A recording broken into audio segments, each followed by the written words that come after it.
Las opiniones expresadas en el siguiente programa son responsabilidad de los invitados y en nada comprometen a la emisora ni a la Universidad Surcolombiana.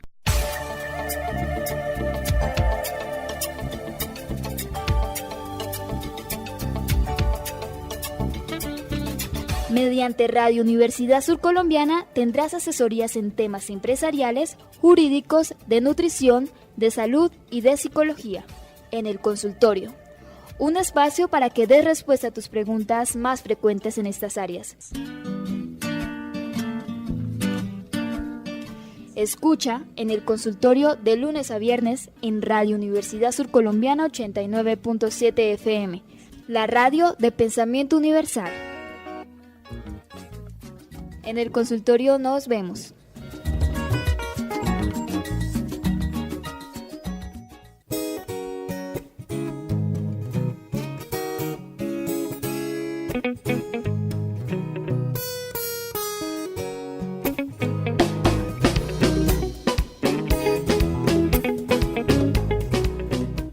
Amigos del consultorio jurídico, muy buenos días. Estamos en Radio Universidad Surcolombiana 89.7 FM, la radio de pensamiento universal. Esta es una nueva edición del consultorio jurídico con la dirección general del doctor Alberto Polanía Puentes, director del consultorio jurídico de la Universidad Surcolombiana. Este equipo de trabajo, esta mesa de trabajo con César Bonilla, Francia Artunduaga y Jorge Eliezer Acosta Álvarez, todos nosotros adscritos al consultorio jurídico. Hoy nos acompaña, en la mañana de hoy, en la parte técnica nos acompaña Jorge Chavarro, y vamos hoy a tratar un tema de constante consulta en el consultorio y que frecuentemente nos llegan las consultas también a esta mesa de trabajo. Pero entonces vamos a comenzar. César, buenos días, recordándole a nuestros oyentes cuál es la dirección del consultorio jurídico y el Centro de Conciliación de la Universidad Surcolombiana, que está cumpliendo 10 años hoy, bajo la dirección de la doctora Diana Marcela Ortiz Tobar. Muy buenos días, doctora Acosta, a la mesa de trabajo y a todos los oyentes que nos escuchan hoy martes en la mañana. Nos ubicamos en el Centro Comercial Popular Los Comuneros de Neiva, en la carrera segunda, número 805, local 2010, y se pueden comunicar al 871-0693. Francis, muy buenos días. ¿Qué noticia, qué novedad de investigación jurídica nos tienes para la mañana de hoy? Sí, doctor, muy buenos días a todos los que nos escuchan. Para el día de hoy hay un pronunciamiento de la Corte Constitucional que corresponde a la sentencia C-022 de abril 5 del 2018. Una sentencia calientica de la semana pasada. Sí. Conozca el pronunciamiento de la Corte sobre el ingreso a inmuebles sin orden escrita. Muy importante, Francis, este tema de investigación que traes a la mesa de trabajo en la mañana de hoy, porque siempre se nos ha preguntado cuáles son las condiciones que, de conformidad con el nuevo estatuto de policía, permite que las autoridades sin orden judicial previa puedan ingresar a un inmueble, porque la regla general, amigos oyentes, es que debe existir orden judicial previa para allanar o ingresar a un inmueble.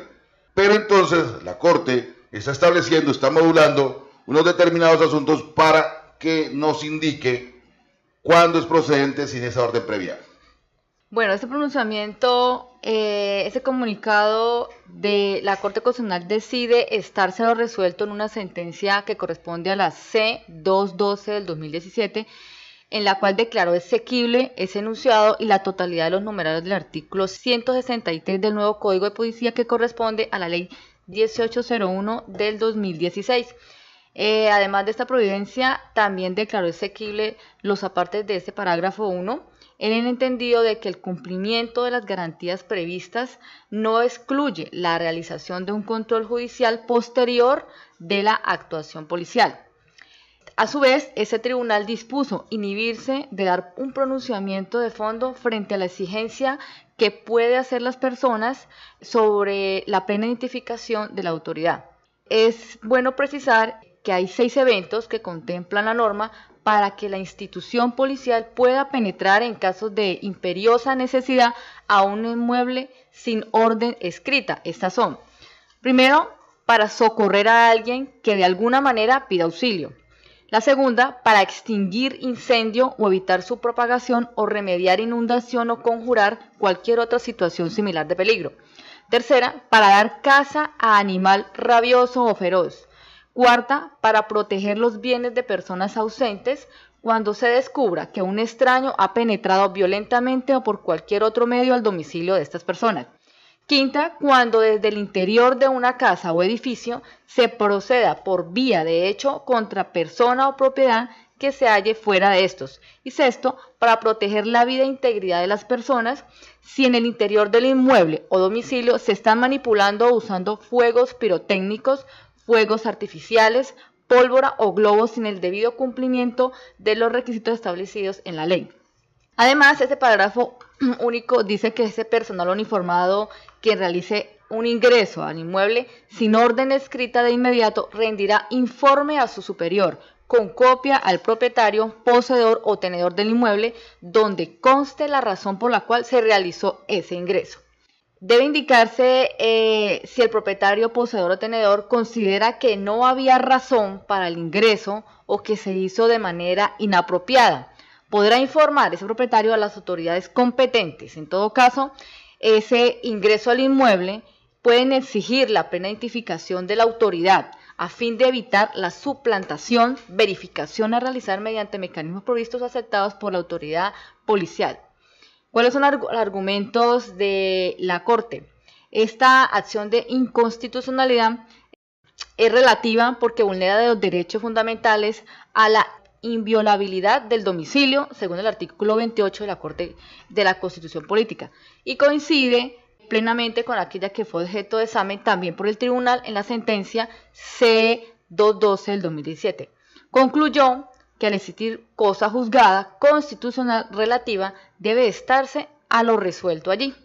Eso es por el día de hoy en cuanto a la sentencia C-022 de abril 5 del 2018, que corresponde al Código de Policía. Muy importante, Francis, muy importante el pronunciamiento de la Corte Constitucional, no solo porque está decidiendo que se decida, que se esté conforme a lo resuelto lo anterior, sino que precisa esas condiciones por las cuales los miembros de la Policía Nacional pueden ingresar a un inmueble sin orden judicial escrita. En muchas ocasiones, anterior a la norma policial, venían operando estas mismas causales, estas 7 causales para el ingreso, y se alegaba por parte de la autoridad policial circunstancias de fuerza mayor, porque es innegable que una persona pidiendo auxilio desde un inmueble y que necesite en una situación de peligro, entraba la autoridad y en caso de procesos disciplinarios pues se demostraba la fuerza mayor o el ejercicio de un cumplimiento de deber legal para que los policiales entraran a los inmuebles. Sin embargo, existe un principio hoy de taxatividad por medio de los cuales debe la Policía Nacional o puede la Policía Nacional ingresar a los inmuebles, y está relacionado con cada una de las causales que nos trajo Francia a colación y que ha desarrollado el Código Nacional, el nuevo Código Nacional de Policía. Más información, más complementación sobre este tipo de causales, sobre cómo opera inclusive la orden judicial, si con la necesidad de ingresar a un inmueble bajo los parámetros expuestos encuentran infracciones al Código Penal, cómo opera esta situación. Las podemos ampliar en la sede física del Consultorio Jurídico de la Universidad Surcolombiana, ahí en el Centro Popular Comercial Los Comuneros. Vamos a la primera pausa cultural, ya regresamos, estamos en el Consultorio Jurídico Universidad Surcolombiana 89.7 FM, la radio Pensamiento Universal.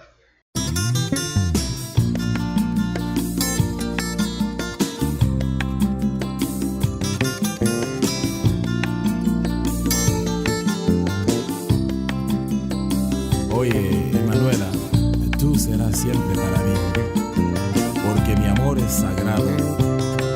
Si tú sabes que me muero por ti, ¿por qué te vas de mi lado?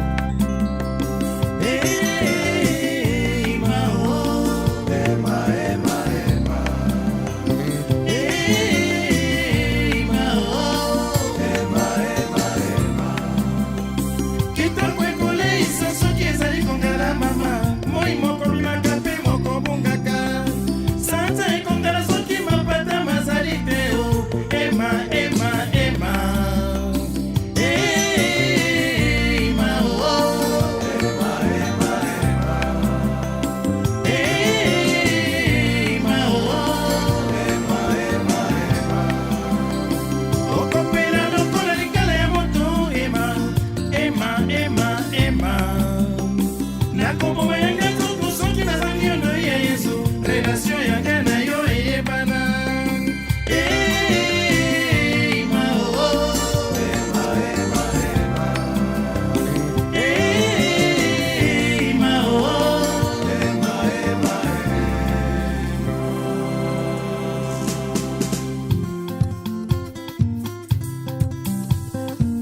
Ahí nada más. Sukuma, sukuma, sukuma, nikuna, nikuna, nikuna, nikuna, nikuna, nikuna. Manuela, Manuela, Manuela, Manuela. Y tope con esa soque con gara mamá. Muy moto mi macape moco bunga caema. Sansa y con gara soque ma pata más ahiteo. Pero con la ligada ya moto ema. Manuela, Manuela, Manuela, Manuela. Y tope con esa soque con gana mamá.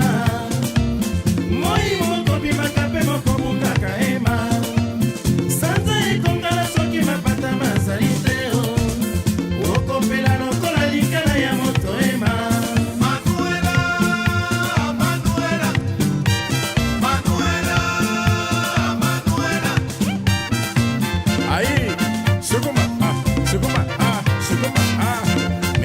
Cintura, señorita. Escuara, Susana. Escuara, Susana. Escuara, Susana. Muévelo, muévelo, muévelo.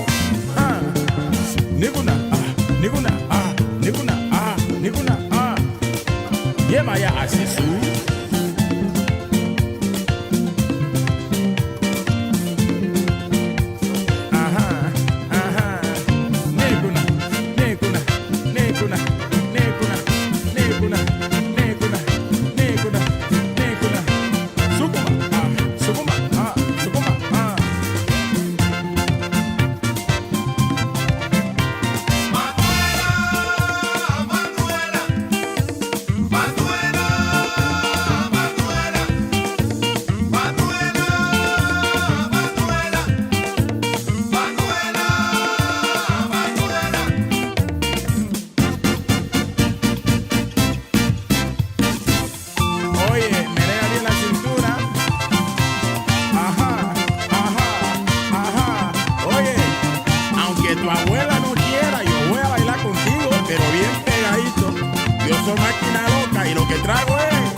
Asesórate en el consultorio los martes de Derecho con las preguntas más frecuentes de la comunidad. En el consultorio nos vemos.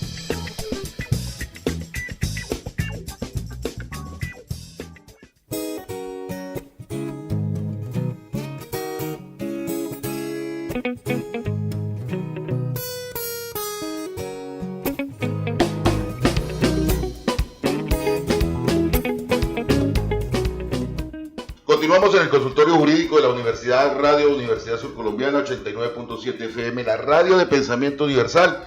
Y estamos hoy con una especial invitada, tema que constantemente es materia de consulta en el consultorio jurídico allá en el Centro Comercial Popular Los Comuneros.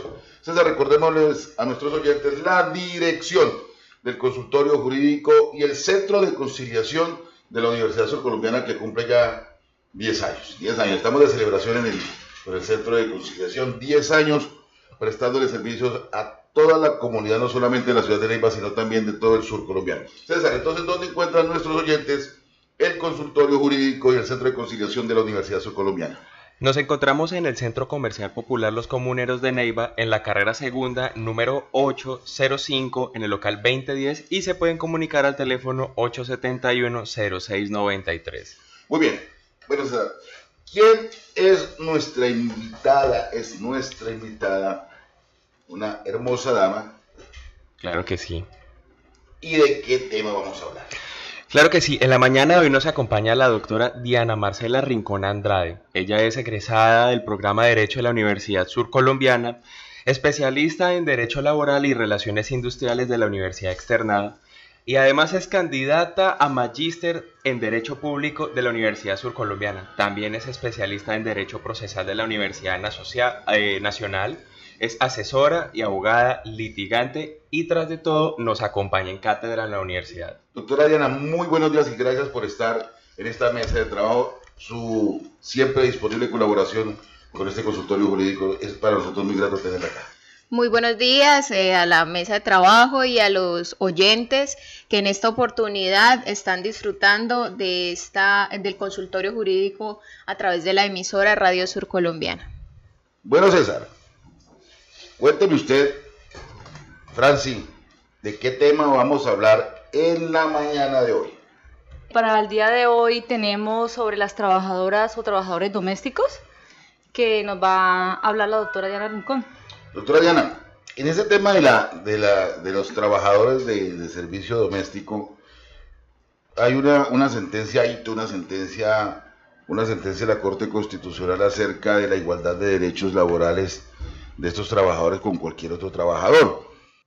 Pero entonces lo que ha ocurrido con esa sentencia, le dicen ahora se volvió un problema contratar una persona de servicio doméstico, porque el desarrollo jurisprudencial inclusive habla de días. Pero bueno, al consultorio preguntan, ¿cómo es ese tema de la contratación de los empleados de servicio doméstico o empleadas de servicio doméstico y quiénes son? Lo primero que hay que precisar es que el servicio doméstico es el desarrollo de todas las actividades propias del hogar, como aseo, limpieza, preparación de alimentos, lavado, planchado, cuidar, digamos, a los pequeños del hogar. Y en general todas esas actividades propias de una casa de familia. Sin embargo, se ha hecho extensivo algunos beneficios que se le han otorgado a los trabajadores de servicios domésticos, a los trabajadores, por ejemplo, a los choferes, a los trabajadores de finca, a los trabajadores por días y en general a los trabajadores contemplados en el título 3 del Código Sustantivo del Trabajo. Entonces, sin embargo, como se insiste, servicio doméstico es eso, son las actividades del hogar, propiamente del hogar. Sí, doctor, estamos de acuerdo. Resulta que de todos modos desde del 98 para acá han habido pronunciamientos jurisprudenciales que han tratado de cobijar a las empleadas y empleados de servicio doméstico a todos los beneficios prestacionales laborales que tenían los trabajadores o que tienen los trabajadores digamos, comunes. Esto pues se debe a muchísimos factores, principalmente porque desafortunadamente los trabajadores y trabajadoras del servicio doméstico han sido relegados y sus derechos laborales han sido desconocidos a lo largo de la historia. Hay un proceso de esclavización, digamos, que ha ido evolucionando al reconocimiento individual y conjunto de sus derechos laborales. Entonces, sí, de hecho, lo último es que uno puede decir que Colombia se demoró si hablamos de que el Código Sustantivo del Trabajo es de 1950, solamente hasta el 2016, por ejemplo, se les reconoce la prima de servicios a los empleados domésticos a partir de la Ley 1788 del 2016. Doctora Diana, ¿por qué hace un año largo solamente se les viene a pagar la prima de servicios a estas empleadas, a los empleados del servicio doméstico, perdón? Bueno, digamos que para esa respuesta yo tendría que hacerles un resumen más o menos de qué se considera la prestación social denominada prima de servicios, que se encuentra establecida en el artículo 306 del Código Sustantivo del Trabajo, y es aquella que remunera o de alguna, reparte utilidades de una empresa a sus trabajadores. Entonces, ¿cuál era esa concepción de prima de servicios? Pues tenía varias limitaciones para aquellos trabajadores del servicio doméstico. En primer lugar, pues en un hogar hay todo menos utilidades, digamos, ¿no? Entonces, no se genera ese ánimo de lucro en un hogar. Luego, no habría en sí mismo reparto de utilidades para las empleadas de servicio doméstico, empleadas y empleados. Sin embargo, a través del convenio 189 de la OIT, expedido en esta organización, pues habla del trabajo decente para los empleados domésticos. Y quienes ratifiquen este convenio, pues se obligan a adaptar toda su composición normativa para lograr que no exista dentro de sus mismas leyes discriminación por tratarse de empleados domésticos. Resulta que Colombia ratifica el convenio 189 en el año 2012, creo que es la ley, en ese momento se me escapa, pero entiendo que es la 1592 o 1595, y en esta ley se obliga precisamente a realizar un cambio normativo y por supuesto jurisprudencial. Pero es decir, los cambios han venido dándose con pronunciamientos jurisprudenciales y de hecho sentencias repetitivas de la Corte Constitucional pedían a gritos al legislador que adaptara sus trámites para evitar esta discriminación a las empleadas domésticas. Entonces, de hecho, en cabeza de las representantes legales como Ángela María Robledo y Claudia Angélica Lozano, se presentó un proyecto de ley que más adelante se convertiría en el 1788 del 2016, donde se hace un estudio pormenorizado de cuánto le aporta el trabajador de servicio doméstico a Colombia. Se estableció inclusive que el servicio doméstico permite que las personas a cargo del hogar se vayan a buscar empleo remunerado, y eso a todas luces genera utilidad. De hecho, el 20% del Producto Interno Bruto para el año 2014 lo aportó el trabajo del hogar. Entonces, había, digamos, explicación cuantitativa y cualitativa de que efectivamente las empleadas y empleados domésticos sí aportan utilidades. Doctora Diana, vamos a la siguiente pausa cultural y musical. Ya regresamos, estamos en el Consultorio Jurídico Universidad Surcolombiana.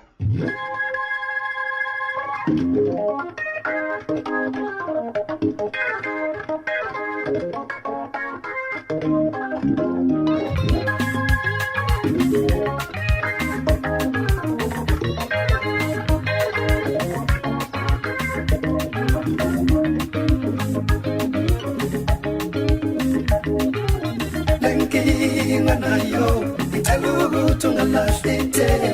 Lenki nayo, italugu tungalashite. Lenki nayo, italugu tungapelekisi.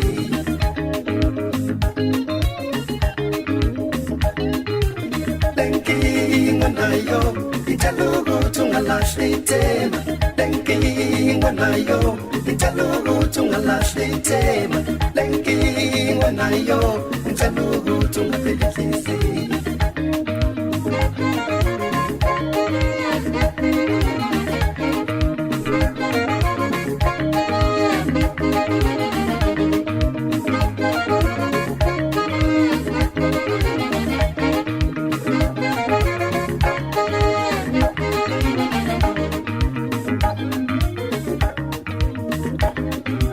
Tangaza mngani wami usoma ndozokulekelela. Tangaza mngani wami usoma ndozokulekelela. Tangaza mngani wami usoma ndozokulekelela.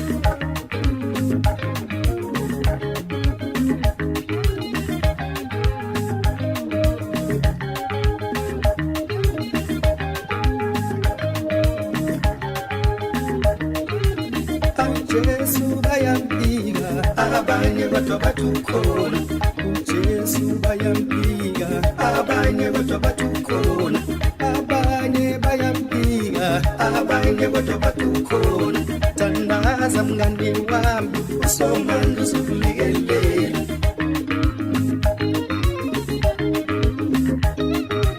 Tandaza mngani wami usomanga uzokulekelela.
Porque desde Argentina y de cualquier lugar del mundo podemos escuchar Radio Universidad Surcolombiana, www.radiousco.edu.co, 89.7 FM, una radio de pensamiento universal.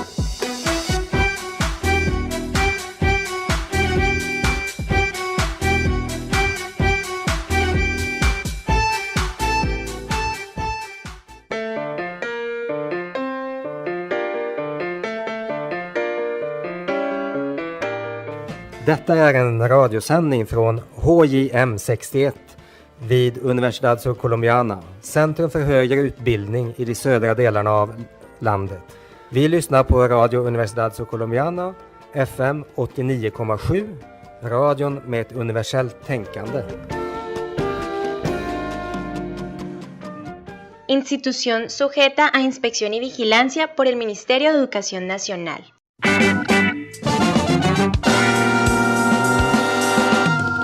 Los profesionales, amas de casa, jóvenes y trabajadores tienen la palabra en los 89.7 FM.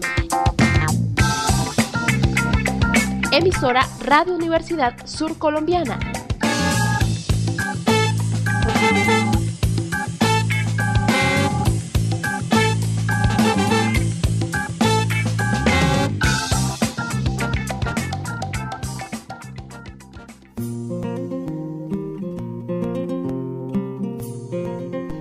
Leyes, estatutos, códigos y procedimientos. Todos los martes en el consultorio jurídico. Radio Universidad Surcolombiana 89.7 FM. La radio de pensamiento universal.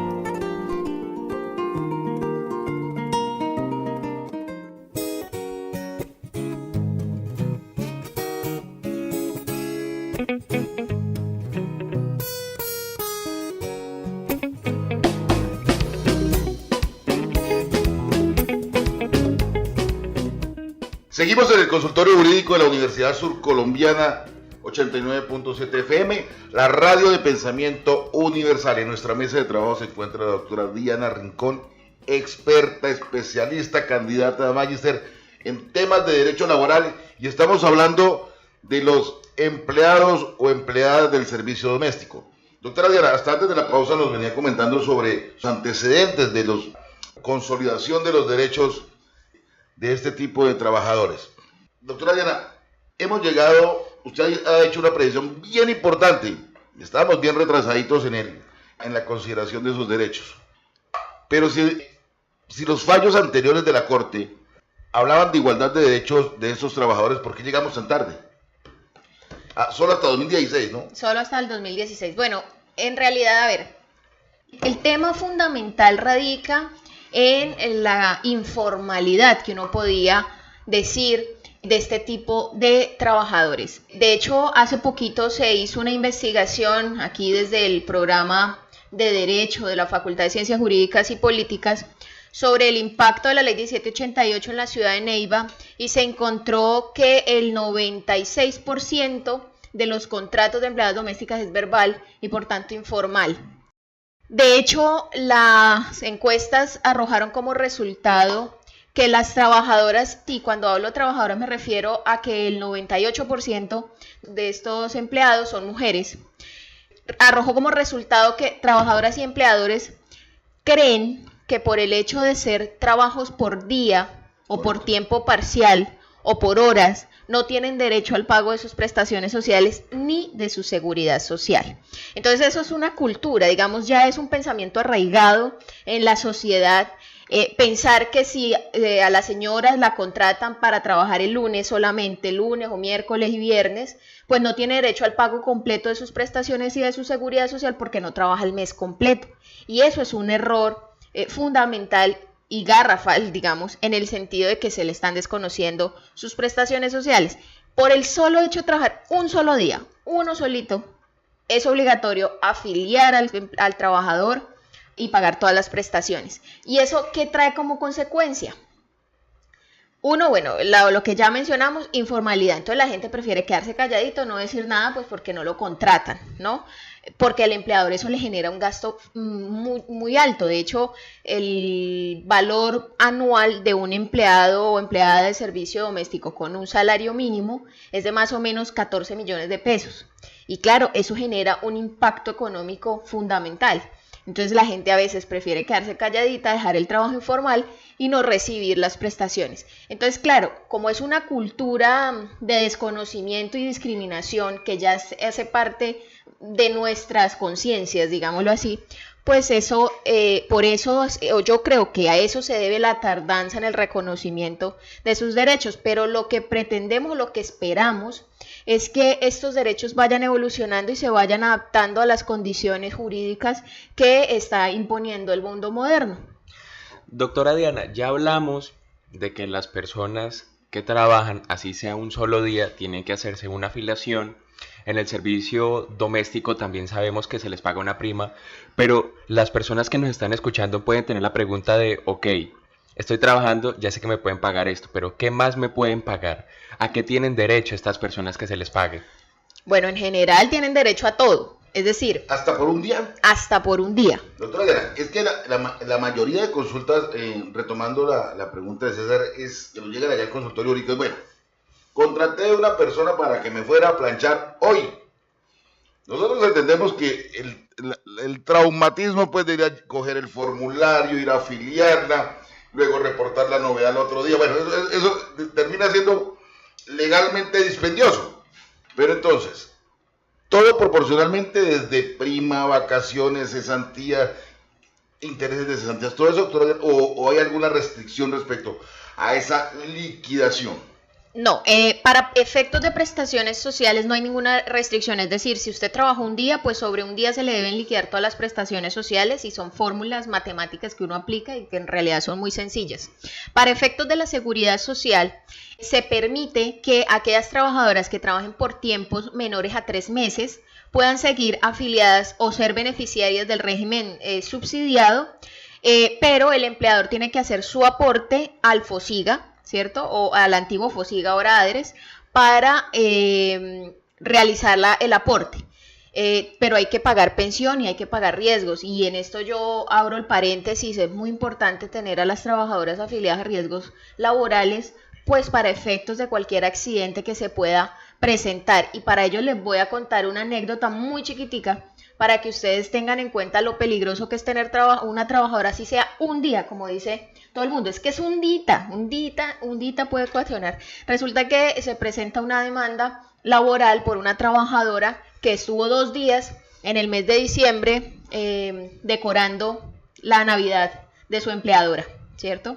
Y en esos 2 días la señora se cae y se fractura un brazo. De esa demanda por 2 días de trabajo, y cada día se pagaban 25.000 pesos, o sea, eran 50.000 de salario, digámoslo así. Por esos 2 días, la empleadora terminó pagando un costo aproximado de 14 millones de pesos.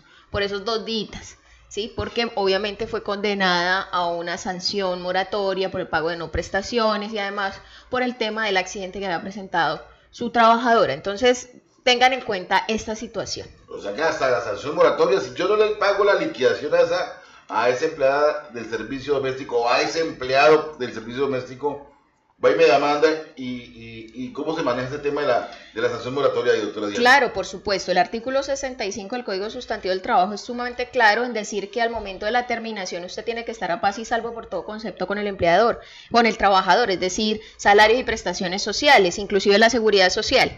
Si usted lo despide o si se termina el contrato y no está al día y el empleado logra demostrar a través de una acción judicial que usted fue negligente en el pago de los aportes a la seguridad social o en el pago de las prestaciones sociales, pues efectivamente da lugar a la condena a la sanción moratoria, que es 1 día de salario por cada día de mora, lo que se conoce en el argot popular como brazos caídos, y es muy cuantiosa. Doctora, ¿a dónde o cuál sería el trámite o el procedimiento que tendrían que seguir las empleadas o los trabajadores domésticos cuando se encuentren en una situación de estas? Bueno, lo primero que hay que establecer es que para efectos laborales no hay necesidad de acudir a la conciliación prejudicial, no es obligatorio.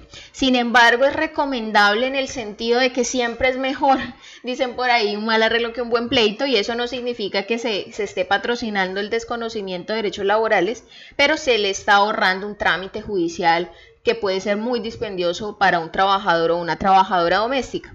Entonces, en primer lugar, podrían acudir al Ministerio de Trabajo para solicitar una conciliación y pues llegar a un acuerdo con el empleador, o realizar una reclamación directamente con ayuda, por ejemplo, de nuestro consultorio jurídico que se encuentra, ya lo han mencionado, ubicado en el Centro Comercial Los Comuneros, en el local 2010. Doctora Diana, amigos oyentes, vamos a la siguiente pausa cultural y musical, y ya continuamos. En unos pocos minutos seguimos en el consultorio jurídico de la Universidad Surcolombiana.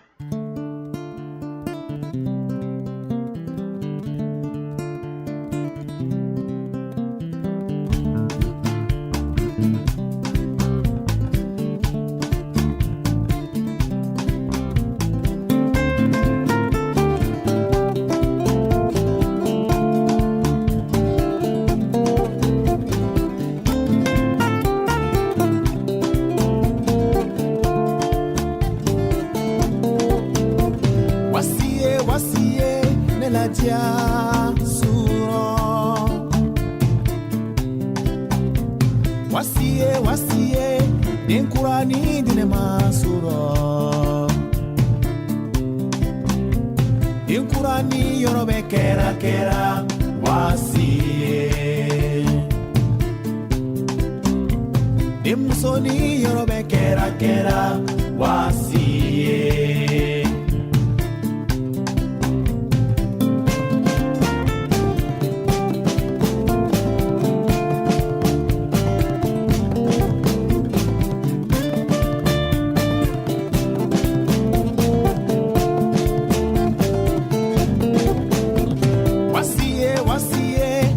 Tia kunusura wasiye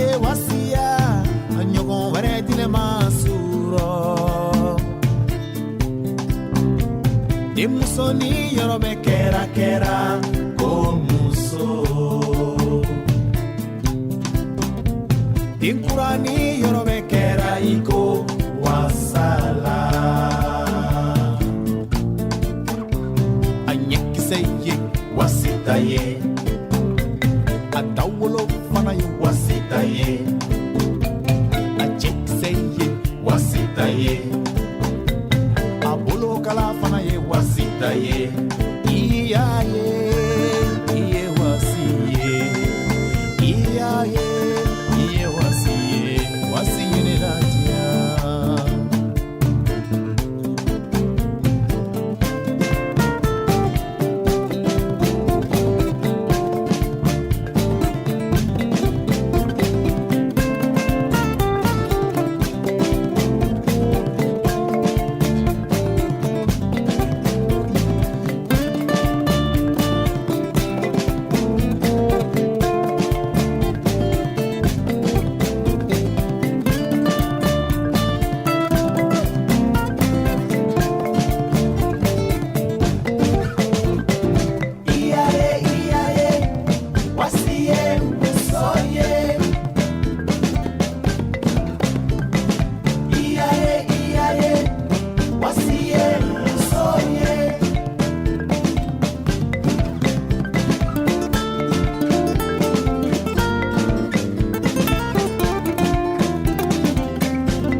Mediante tu radio tendrás a un experto en Derecho. Escucha en el consultorio los martes de Derecho en Radio Universidad Surcolombiana 89.7 FM, la radio de pensamiento universal.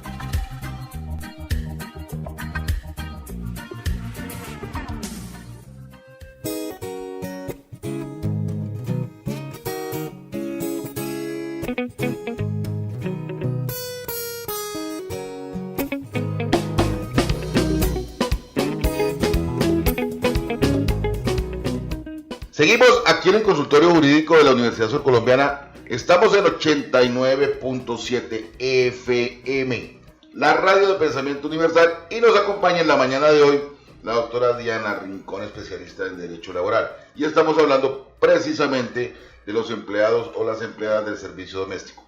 Doctora Diana, ¿la vinculación de estos empleados es necesariamente bajo la figura de la relación laboral o existe alguna posibilidad de la prestación de servicios? Pues bueno, me sonrío con la pregunta y es porque eso es muy común, ¿no? Esta situación es muy común y no, la respuesta es no. Un trabajador doméstico necesariamente tiene que estar vinculado con contrato de trabajo porque la esencia de su prestación es justamente la subordinación respecto a su empleador. O sea, es imposible pensar que un trabajador doméstico va a ser independiente a su empleador. O sea, es imposible pensarlo. Entonces, de repente como las brujas, las hay los contratos los hay, pero no significa que sean legales. Y al contrario, lo que puede pasar es que más adelante ese empleado pese a haber estado de acuerdo con la suscripción del contrato de prestación de servicios, pueda ir a demandar porque como se trata de derechos laborales, estos derechos son irrenunciables. Quiere decir que ni siquiera el titular del derecho puede renunciar a ellos. Es mejor que no se pongan a inventar, o no nos pongamos a inventar con figuras de la prestación de servicios, porque la respuesta de la doctora es contundente. La sanción por el desconocimiento de estos derechos de los trabajadores termina siendo necesariamente económica. Francis, vas a preguntar. Sí, doctora. En cuanto a la prima de servicios, ¿cuáles son las fechas en que el empleador tendría que cancelar esa prestación? Bueno, la ley entró en vigencia en julio del 2016 y como todas las primas de servicios, pues tiene que ser reconocida en junio y en diciembre con medio salario, es decir, se paga un salario al año, pero se fracciona en un pago en el mes de junio y un pago en el mes de diciembre. Doctora Diana, ¿y esas primas de servicio se plantean en esas fórmulas para esos trabajadores al día? Claro que sí, pero lo que pasa es que las fórmulas para liquidarlas están hechas justamente para ser liquidadas por días. Entonces, por ejemplo, si uno liquida una prima de servicios, la fórmula matemática es salario más auxilio de transporte por días trabajados dividido 360. Entonces, si su trabajadora laboró 3, 4, 5 días en el mes, usted aplica esa fórmula y ahí le sale el resultado que debe pagar por concepto. Pero ya no es 360. Sí. Claro, es sobre 360 porque precisamente la fórmula está hecha para liquidar por días, por eso usted multiplica por días trabajados y no ni por meses ni por años, solo por días trabajados. Si trabajó todo el año, pues era 360 sobre 360 y será igual a un salario. Ahora, yo sí quisiera hacer, digamos, afirmar un concepto y es tener en cuenta también las jornadas de trabajo de las empleadas y empleados domésticos. Correcto. Y es que la norma que establece las jornadas de trabajo en el Código Sustantivo del Trabajo dejaron por fuera a los trabajadores del servicio doméstico, indicándose que no se aplicaría la jornada máxima, ello quiere decir las 8 horas diarias. Entonces, cuando la Corte Constitucional analiza la norma, a través de la sentencia 372 del 98, ella dice, bueno, está bien, listo, no se le aplique la jornada máxima legal a los trabajadores de servicio doméstico, pero entonces tampoco podemos dejarlo libre porque perfectamente pueden generar un trabajo de 16, 20 horas al día. Toca resucitar a San Pedro Claver. Exacto. Entonces, ¿qué dice la Corte? A través de análisis jurisprudencial declaró exequible la norma, pero lo condicionó a que la jornada de trabajo de estos trabajadores no puede exceder de las 10 horas diarias. Y después de esas 10 horas, en caso de que el servicio lo requiera, pues tendrán que reconocerse las horas extras. Doctora, ¿cuál es el supuesto de la Corte para crear esa inequidad entre los trabajadores del servicio doméstico con cualquier otro trabajador en tema de horas extras, en tema de jornada de trabajo? Bueno, en realidad lo que uno puede entender es el tipo de trabajo, ¿sí? Entonces, para la Corte, el servicio del hogar de alguna manera requiere un poco más de servicio y simplemente determina que dentro de la libertad configurativa del legislador estableció dejar por fuera el servicio doméstico, pero pues la Corte no puede dejarlo ampliado ni indeterminado, entonces la Corte dice no, que sean 10 horas y después de las 10 horas pues se reconocerán horas extras. Porque la verdad, doctora Diana, la primera que se levanta a trabajar cuando es interna es la empleada. Claro que sí. Cuando hay empleada, ¿no? Cuando es la esposa, pues... O el esposo. Porque sí, ya... Los sacrificados esposos nos toca levantarnos a hacer ese tipo de situaciones, pero bueno. Sí. Liberación femenina. Doctora Diana, entonces, esa inequidad uno encuentra porque pues así al rompe, diría uno, pero pues se levanta primero a trabajar, si es interna, es la última que se acuesta, y diferencias pues respecto al trabajo de oficina que se dice que son 8 horas, y este señor o esta señora, porque el caso también de los empleados de los conductores, que uno también sabe que esos son trabajos también, entonces uno dice, ¿por qué es inequidad? ¿Por qué se sigue presentando? ¿Seguimos retrasados? Sí, en realidad hay muchos factores que en este momento, pese a que haya intención, una buena intención por parte del legislador de reconocer derechos laborales, claramente están en desventaja. Ello lo vemos, por ejemplo, cuando para efectos de estas trabajadoras que trabajan en realidad 12, 20 horas diarias porque levantan a las 4 de la mañana a darle desayunos a los hijos de la familia y se acuestan a dormir a las 10, 11 de la noche. Correcto. Pero para efectos de una acción judicial ellas tienen que demostrar las horas extras. ¿Y usted cómo va a demostrar una hora extra en ese espacio, en ese momento? En realidad están en una clara desventaja.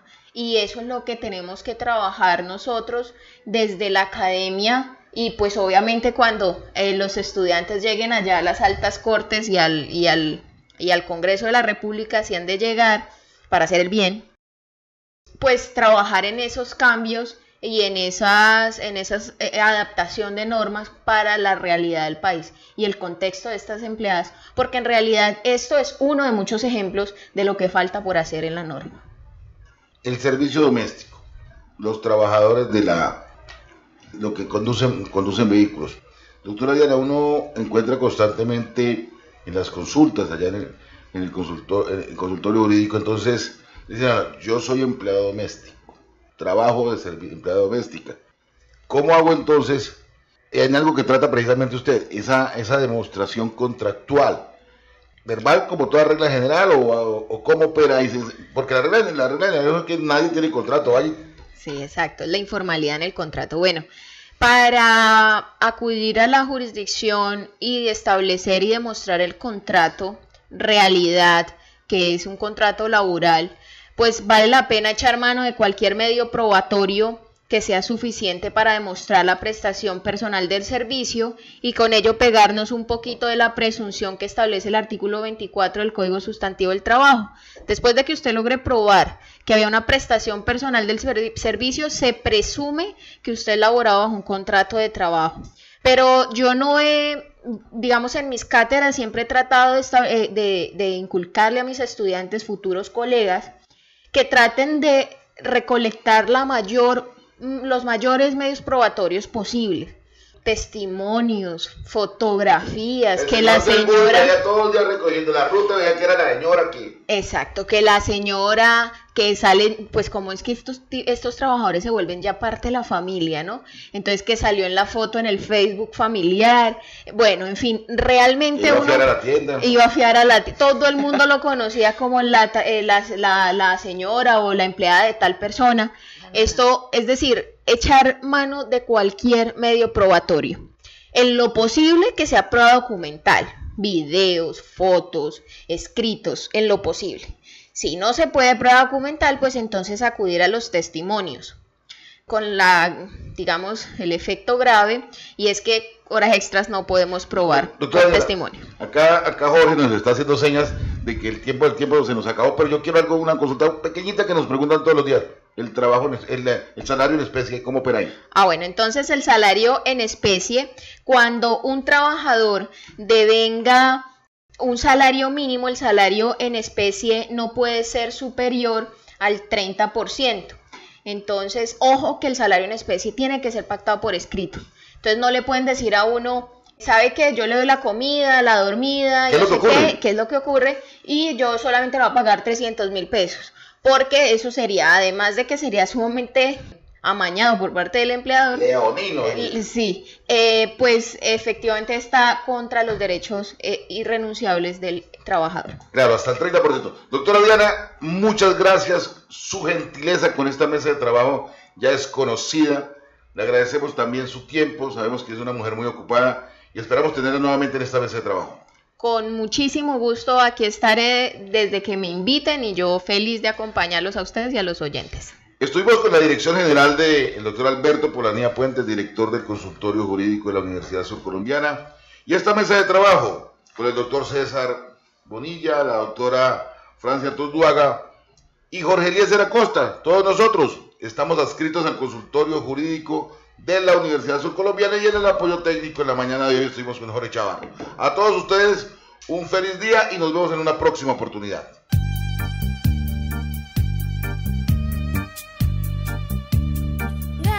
Levanta na maluta, nenga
Sabemos cuáles son tus derechos. Escúchalos en el consultorio los martes de Derecho en Radio Universidad Surcolombiana 89.7 FM, la radio de pensamiento universal.